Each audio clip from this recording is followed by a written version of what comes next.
Salam sejahtera, terima kasih karena bersama dengan saya di Nazilin Unity Channel. Ini keadaan terkini dan juga keputusan terkini kempen PRK Nenggiri. Sedang mendahului di PRK Nenggiri sekarang ini ialah memihak kepada Barisan Nasional. Dan dijangka oleh penganalisis politik bahawa kerusi PRK Nenggiri mungkin akan berjaya dirampas semula oleh Barisan Nasional melalui Parti UMNO. Dan ini akan menunjukkan satu sentimen yang baharu bahawa mungkin di sinilah tapak bermulanya UMNO untuk membangun dan bangkit semula. Namun demikian, ada netizen kata kalau UMNO menang di PRK Nenggiri, UMNO perlu memberikan kerja keras di kawasan itu, memajukan kawasan itu lebih maju daripada pimpinan PAS supaya ianya akan merebak ke kawasan-kawasan parlimen dan Dewan Undangan Negeri yang lain, kerusi yang lain, supaya mereka dapat merasakan betapa berbezanya pemerintahan UMNO Kerajaan Perpaduan berbanding dengan Kerajaan PAS Kelantan. Menurut penganalisis politik PRK Nenggiri, selepas seminggu kempen, mood ketika ini memihak kepada Barisan Nasional. Ini satu berita yang buruk dan amat mengejutkan kita semua, khususnya untuk pembangkang yang diketuai oleh Presidennya Muhyiddin Yassin, penerusinya Muhyiddin Yassin dan juga geng-geng yang lain. Selepas lebih seminggu berkempen, pilihan raya kecil PRK Dewan Undangan Negeri Dun Nenggiri dilihat memihak kepada Barisan Nasional BN pada ketika ini.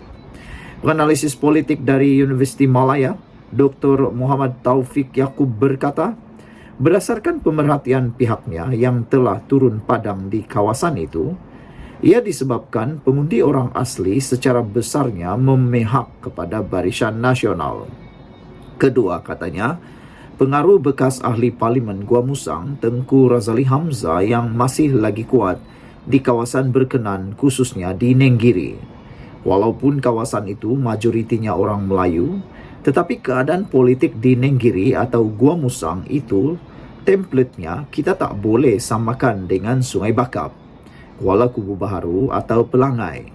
Setiap kawasan ada templat yang berbeza, kata beliau. Dalam tempoh minggu pertama ini, saya nampak Barisan Nasional mendahului kerana disebabkan deposit Barisan Nasional BN ada menerusi pengundi orang asli. Kedua, kekuatan dan pengaruh Tengku Razali Hamzah yang menyelinap di setiap peringkat akar umbi, katanya kepada Harian Metro. Bagaimanapun, katanya, keadaan politik itu juga boleh berubah pada bila-bila masa mengikut persepsi. Sebagai contoh, katanya, tawaran dikemukakan bagi menyelesaikan masalah tanah Lembaga Kemajuan Kelantan Selatan Kesedar dalam PRK Nenggiri. Kemudiannya kita lihat ada perdebatan itu memihak kepada setengah pihak. Contohnya, Pengarah Operasi Perikatan Nasional PRK Nenggiri, Tan Sri Anwar Musa, pada awal itu agak low profile, tetapi apabila dia diserang memakai LV Louis Vuitton, jadi orang kampung nampak ia seolah-olah macam berlakon. Serangan ini boleh berubah serta memberi persepsi yang berbeza dan boleh mempengaruhi kecenderungan keputusan pilihan raya di PRK Nenggiri, katanya. Sementara itu, Muhammad Taufik menyifatkan ahli Parlimen Machang, Wan Ahmad Faisal, Wan Ahmad Kamal sebagai bongkak apabila secara terbuka mencabar Menteri Ekonomi Rafizi Ramli dan Menteri Komunikasi Fahmi Fadzil berdebat menentangnya seorang diri. Menurutnya, pelaksanaan debat bukanlah untuk mencari siapa individu yang hebat atau menang atau lebih unggul berbanding orang lain. Bagi saya, tak perlulah kedua-dua itu turun untuk berdepan dengan Wan Ahmad Faisal kerana kedua-dua ini level tahap menteri, bukan ahli parlimen biasa, dan sebelum ini pun Wan Ahmad Faisal hanyalah timbalan Menteri Belia dan Sukan dalam kerajaan sebelum ini. Namun, kalau betul-betul nak buat debat, bagi saya ia mestilah ada impaknya kepada rakyat dan kita letakkan pemimpin yang sama taraf, katanya. Kemudian, hasil daripada debat itu dapat dilaksanakan kepada dasar dan rakyat mendapat manfaatnya, bukan sekadar mencabar antara satu sama lain, katanya. Baru-baru ini, Wan Ahmad Faisal dilapor menyatakan beliau tidak kisah untuk melawan 2 orang menteri daripada Kerajaan Perpaduan. Menerusi kemas kini di aplikasi X, Ketua Armada Bersatu itu menamakan Rafizi dan Fahmi untuk berdebat dengannya berkenaan topik Malaysia Airport Holdings Berhad yang didakwanya menjual saham kepada syarikat pro-Zionis.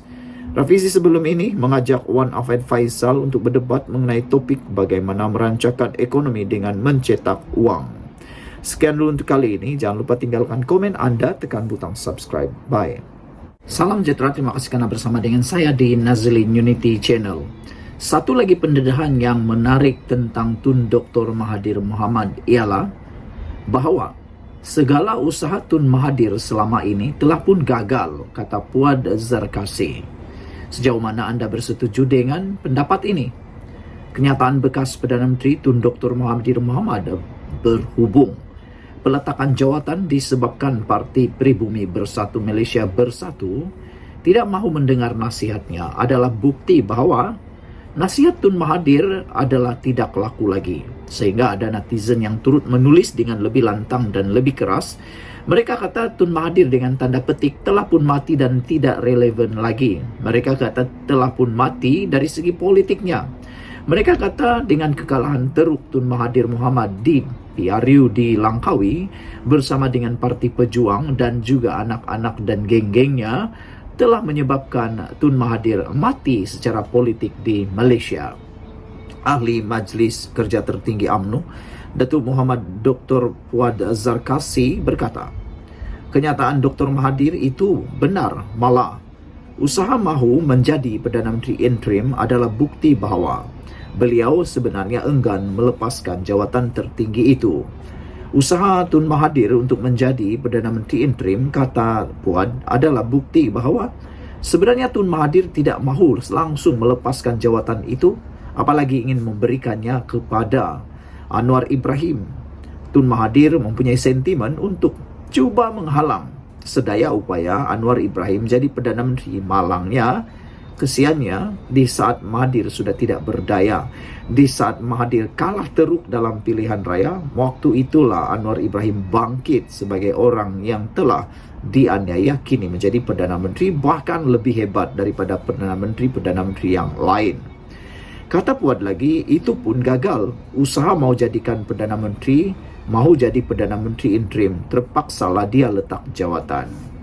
Ketika itu, Parti Keadilan Rakyat PKR dan DAP mahu Tun Mahathir kekal. Mahathir tubuh pejuang Parti Pejuang Tanah Air untuk kembali jadi Perdana Menteri. Tetapi masa telah pun berakhir, kata Puad Zarkasi. Segala-galanya gagal. UMNO tidak mati. Anwar dapat juga jadi Perdana Menteri dan anaknya Datuk Seri Mukhriz Mahathir pula tersisi. Tun Mahathir hanya berjaya, hanya satu perkara kejayaan Mahathir yang paling membuatkan ahli Parti UMNO marah, iaitu berjaya memenjarakan Najib. Sebelum ini, Dr. Mahathir menjelaskan keputusan beliau untuk meletak jawatan secara terhormat dibuat disebabkan Bersatu menolak nasihatnya, bukan ada kaitan dengan usaha untuk mengharamkan UMNO, kata Mahathir. Beliau berkata demikian susulan menjawab kenyataan Presiden UMNO Datuk Dr. Ahmad Zahid Hamidi yang mendedahkan dirinya adalah dalang utama menjatuhkan Dr. Mahathir Mohamad sebagai Perdana Menteri ketika itu dalam usaha menyelamatkan tindakan pengharaman parti tersebut. Menurut Ahmad Zahid lagi, tindakan luar biasa terbabi terpaksa dilakukan untuk menolak Dr. Mahathir yang ingin mengharamkan UMNO.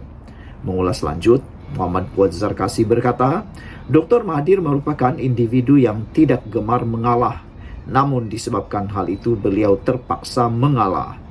Oleh itu, sumbangan Ahmad Zahid Hamidi menjatuhkan kerajaan 22 bulan Tun Mahathir dan kerajaan 17 bulan Muhyiddin serta UMNO berkongsi kuasa pada hari ini adalah benar. Tun Mahathir tidak suka mengalah, tapi kali ini dia kalah. UMNO masih ada tempat berbakti kepada rakyat. Berehatlah Tun, jasamu tetap dikenang, ujar beliau lagi.